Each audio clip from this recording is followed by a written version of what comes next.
जी नाज़रीन, कल मीरपुर ख़ास में CTD ऐं वफ़ाक़ी तहक़ीक़ाती इदारे गॾियल कार्रवाई कई आहे। इन जी कार्रवाई दौरान ॿिनि जवाबदारनि वजी ऐं अब्दुल नईम खे गिरफ़्तार कयो वियो, जिन जे कब्ज़े मां ख़तरनाक हथियार जेके आहिनि उहे हथु कया विया, जिन में एंटी एयरक्राफ्ट गन आहे, हैंड ग्रेनेड आहिनि ऐं ॿिया हथियार ऐं गोलियुनि जा जेके आहिनि राउंड आहिनि। इन्हनि जवाबदारनि जो तालुक़ु कंहिं सां आहे? हिन वक़्तु असां सां DIG CTD जेको आहे उमर शाहिद हामिद गॾु आहिनि। असां उन्हनि खां मालूम कंदासीं। सर, हमें ये बताइएगा कि इन मुल्ज़मान का ताल्लुक़ किस तंजीम से है और ये इनका मकसद क्या था?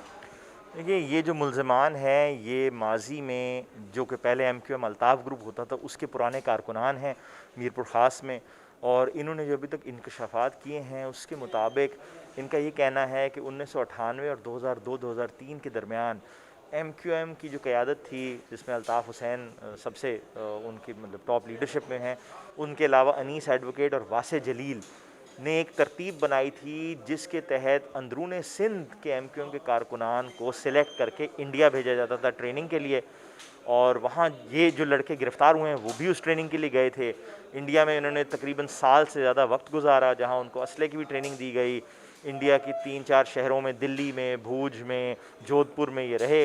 वहाँ उनको ऊँट सवारी की भी ट्रेनिंग दी गई ताकि वो उमरकोट का जो बॉर्डर है वहाँ से ऊँटों पर भी चढ़कर स्मगलिंग असले की और बाकी ह्यूमन स्मगलिंग वगैरह भी कर सकें, और रॉ के लिए ख़ास तौर पर एक नेटवर्क मीरपुर ख़ास और बॉर्डर इलाके में कायम कर सकें। जैसे मैंने कहा कि इब्तदाई इनकी गिरफ़्तारी है। अभी तक जो चीज़ें सामने आई हैं, इन्होंने भारी मिकदार में असला हमें बरामद करवाया है, जिसमें ख़ास तौर पर anti aircraft gun, hand grenade, Evan और बाकी मुतादिद राइफ़लें वगैरह भी हैं। और उसके अलावा अभी तक जो चीज़ सामने आई है वो ये है कि इनका मेन मकसद था कि एक स्लीपर सेल कायम रहे बॉर्डर के इलाकों में, बॉर्डर के अज़ला में, जैसे उमरकोट है, मीरपुर ख़ास है, जहाँ से ये इंडियन इंटेलिजेंस को सपोर्ट करते रहे और उनका एक नेटवर्क चलाते हैं। इन लड़कों का इंकशाफ, और इनसे पहले भी जो हमने कुछ बंदे गिरफ़्तार किए थे कराची से, उनका इंकशाफ ये है कि ये जो इंडिया भेजने का और रॉ से ताल्लुकात रखने का जो सिस्टम था वो MQM के 2 लीडर्स चलाते थे, वासे जलील और अनीस एडवोकेट।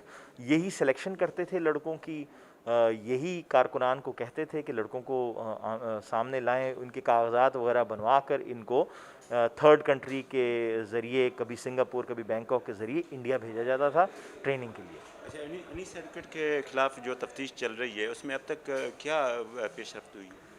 देखिए, अनीस एडवोकेट के ख़िलाफ़ काफ़ी ख़ास तौर पर जो ये रोल है इंडिया भेजने का लड़कों को, उनमें इनकी काफ़ी जो एक्टिविटी है वो सर फ़हरिस्त लाई गई है।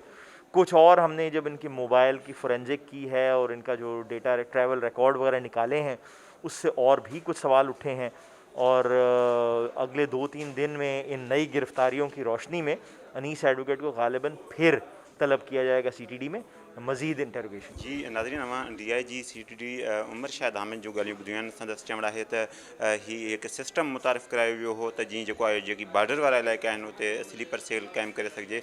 गॾोगॾु DIG तरफ़ां इहो पिणु ॿुधायो वियो त अनीस एडवोकेट ख़िलाफ़ु कुझु शहदियूं मिलियूं आहिनि, उनखे ॿीहर जेको आहे तलब कयो वेंदो ऐं उनखां पुछा ॻाछा कई वेंदी। संदसि सुञाणप कार्ड जेको आहे उहो बि ब्लॉक थियल आहे। हिन भेरे जेका बैंक ट्रांज़ेक्शन आहे उन मुतलिक़ बि अनीस एडवोकेट खां पुछा ॻाछा कई वेंदी। कैमरामैन शामिर सां हबीब जमाली, टाइम न्यूज़, कराची।